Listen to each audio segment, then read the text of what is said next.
नमस्कार, कोर्ट नाव में आपका स्वागत है। जैसा कि हम जानते हैं कि पूरे देश में कुछ लोग उन स्वास्थ्य सेवी, डॉक्टर, नर्सों इत्यादि को भी निशाना बना रहे हैं जो खुद की जान हथेली पे लेकर उन्हें स्वस्थ करना चाहते हैं या मौत से बचाना चाहते हैं। इसलिए अभी 22 अप्रैल 2020 बुधवार को केंद्र की नरेंद्र मोदी सरकार ने देश के स्वास्थ्य कर्मचारियों के खिलाफ हमलों के लिए कड़ी सजा की व्यवस्था करने के लिए महामारी रोग अधिनियम 1897 में संशोधन करके एक ऑर्डिनेंस पारित किया है, जिसे उसी दिन यानी 22 अप्रैल 2020 को ही राष्ट्रपति रामनाथ कोविंद जी ने भी उस पर हस्ताक्षर करके उसे कानून का रूप देते हुए उसे कानून के रूप में मंजूरी दे दी है और अब यह कानून बन गया है। विदित हो कि संविधान का अनुच्छेद 123 भारत के राष्ट्रपति को जब संसद का सत्र नहीं चल रहा हो ऐसे समय में अध्यादेश जारी करने की शक्ति देता है। जब अध्यादेश पर राष्ट्रपति के हस्ताक्षर हो जाते हैं तो वह ऑर्डिनेंस यानी अध्यादेश संसद द्वारा पारित किए गए कानून के जैसा ही कानून बन जाता है और भारतीय संविधान के इसी प्रावधान को सरकार द्वारा राष्ट्रपति के हस्ताक्षर के साथ महामारी रोग अधिनियम 1897 में संशोधन कर बना दिया गया है और ये कानून अब तत्काल प्रभाव से लागू भी हो चुका है और अब ये अध्यादेश कम से कम 6 महीने तक पूरे प्रभाव के साथ पूरे देश में लागू रहने वाला है। इस अध्यादेश में बताया गया है कि हिंसा की गतिविधि यानी एक्ट ऑफ वायलेंस क्या है और स्वास्थ्य सेवा कर्मियों अर्थात जो हेल्थ केयर सर्विसेज पर्सनल हैं में कौन लोग आएंगे, अस्पताल या कोरोना के इलाज की जगह से जुड़ी संपत्ति, प्रॉपर्टी किसे कहेंगे और इन सब स्टेक होल्डर्स को इस अध्यादेश की एक नई धारा 1A के अंतर्गत रखा गया है। इस अध्यादेश में हिंसा की गतिविधि यानी एक्ट ऑफ वायलेंस को महामारी के समय में कार्य कर रहे स्वास्थ्य सेवा कर्मियों यानी हेल्थ केयर पर्सनल के संबंध में परिभाषित किया गया है और उसमें कहा गया है कि यदि कोई स्वास्थ्य सेवा कर्मियों को तंग करने यानी उनको हरास करने का काम करेगा, अपहानि यानी हार्म करने का काम करेगा, क्षति यानी इंजरी पहुंचाएगा या नुकसान पहुंचाने या अभित्रास यानी इंटीमिडेशन पहुंचाने या जीवन पर खतरा पैदा करने जैसा कोई भी काम करेगा तो इसे स्वास्थ्य सेवा कर्मियों के खिलाफ हिंसा की गतिविधि माना जाएगा। इसके अलावा स्वास्थ्य सेवा कर्मियों के कर्तव्य के निर्वहन यानी ऑन ड्यूटी के दौरान क्लिनिकल एस्टेब्लिशमेंट या अन्यथा कहीं और किसी प्रकार की बाधा यानी ऑब्स्ट्रक्शन पहुंचाना भी हिंसा की गतिविधि यानी एक्ट ऑफ वायलेंस के अंतर्गत आएगा। और यही नहीं, स्वास्थ्य सेवा कर्मियों की अभिरक्षा यानी उनकी कस्टडी में या उनसे संबंधित कोई भी संपत्ति या दस्तावेज को यदि हानि पहुंचाने का काम हुआ है, उनको नुकसान करने का काम हुआ है, उनको डैमेज करने का काम भी हुआ है तो ये भी हिंसा की गतिविधि में आएगा। इस अध्यादेश के अनुसार स्वास्थ्य सेवा कर्मियों यानी हेल्थ सर्विस पर्सनल के अंतर्गत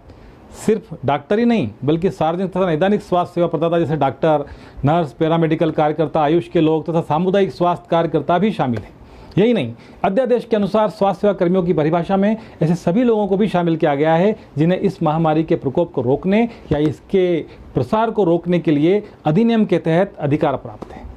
अर्थात स्वास्थ्य विभाग के साथ कोरोना मरीजों की ड्यूटी में लगा हर व्यक्ति इस ऑर्डिनेंस के अनुसार अब स्वास्थ्य कर्मी माना जा सकता है। इसके अलावा भी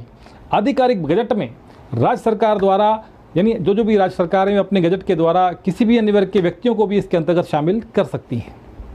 इस अध्यादेश में संपत्ति यानी प्रॉपर्टी के अंतर्गत एक क्लिनिकल एस्टेब्लिशमेंट, महामारी के दौरान मरीजों के लिए क्वारंटाइन या आइसोलेशन के लिए चिन्हित की गई कोई भी जगह और वह वहाँ की सभी संपत्ति मानी जाएंगी। साथ ही कोई मोबाइल मेडिकल यूनिट अर्थात कोई एम्बुलेंस है, ट्रॉली है या कोई अन्य संपत्ति से स्वास्थ्य सेवा कर्मी का महामारी के दौरान सीधे तौर पर सीधे संबंध हो, वो भी संपत्ति में शामिल माने गए हैं। अध्यादेश के अनुसार इस अधिनियम में जोड़ी गई एक नई धारा 2A के अनुसार स्वास्थ्य सेवा कर्मियों के खिलाफ हिंसा को और संपत्ति को नुकसान पहुंचाने को अब प्रतिबंधित करती है। धारा 3(2) के तहत कहा गया है कि एक स्वास्थ्य सेवा कर्मी के खिलाफ हिंसा की गतिविधि यानी मारपीट, गाली गलौज, हमला, पत्थर फेंकना, थूकना या उसको किसी भी तरह से उसको परेशान करना हिंसक गतिविधि में अंतर्गत माना जाएगा। इसमें दुष्प्रेरित या उकसाने वाले व्यक्ति को भी इसमें सजा होगी और उस कृत्य का दुष्प्रेरण या नुकसान करने वाले व्यक्ति के लिए कम से कम 3 महीने की सजा यानी जेल में बंद करने का प्रावधान है, जिसे कोर्ट यदि चाहे तो 5 वर्ष तक कैद के रूप में बढ़ा सकता है। साथ ही 50,000 रुपये से लेकर 2,000 रुपये तक जुर्माने की सजा भी साथ में दी जा सकती है। यह भी ध्यान में रखा जाना चाहिए कि यदि स्वास्थ्य सेवा कर्मी को भारतीय दंड संहिता की धारा 320 के मायने में घोर उपहति यानी ग्रीवियस हर्ट यानी गंभीर चोट पहुंचाई गई है तो ये सज़ा 6 माह से 7 साल तक के कैद की भी हो सकती है और जुर्माना 1 लाख रुपए से 5 लाख रुपए तक का भी लगाया जा सकता है। इस अध्यादेश के अनुसार धारा 3E खंड 1 यह कहती है कि सजा के अतिरिक्त एक अपराधी जो स्वास्थ्यकर्मी को या उसकी संपत्ति को नुकसान पहुंचाता है, पीड़ित स्वास्थ्यकर्मी को उस अपराधी से मुआवजा भी कोर्ट के द्वारा दिलाया जाएगा। साथ ही यदि संपत्ति का भी नुकसान हुआ है तो ऐसे नुकसान के मामले में मुआवजा नुकसानग्रस्त संपत्ति के मार्केट रेट से दुगना देना होगा। उदाहरण के लिए मान लो किसी ने किसी डॉक्टर का मोबाइल तोड़ दिया और यदि मोबाइल मार्केट में 10,000 रुपये का है तो कोर्ट उस व्यक्ति को उसके एवज में 20,000 रुपये भरने का निर्देश दे सकती है। कार या मोटरसाइकिल जलाई तो उसकी भी मार्केट मूल्य का दुगना मुआवजा हमलावरों को या भीड़ को चुकाना होगा। इस अधिनियम की धारा 3E खंड 2 में यह भी प्रावधान कर दिया गया है कि इस प्रकार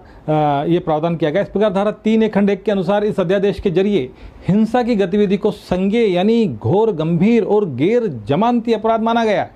इस ऑर्डिनेंस की धारा 3A खंड 2 के अनुसार ऐसे मामले का इन्वेस्टिगेशन एक ऐसे अधिकारी द्वारा किया जाएगा जो सब इंस्पेक्टर रैंक का या उससे ऊपर की रैंक का हो।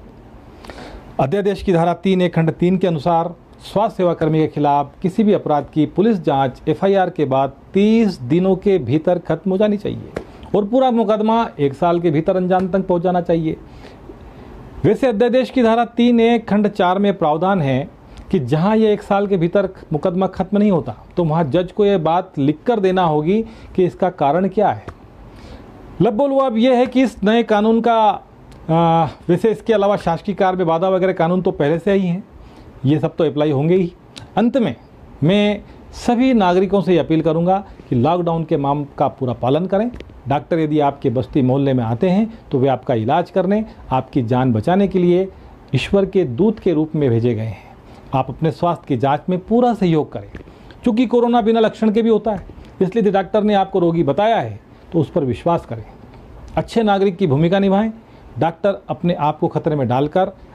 आपके लिए काम कर रहे हैं। उनसे हुज्जत, बहस, अभद्रता करना आपके लिए अब महंगा सौदा साबित होगा।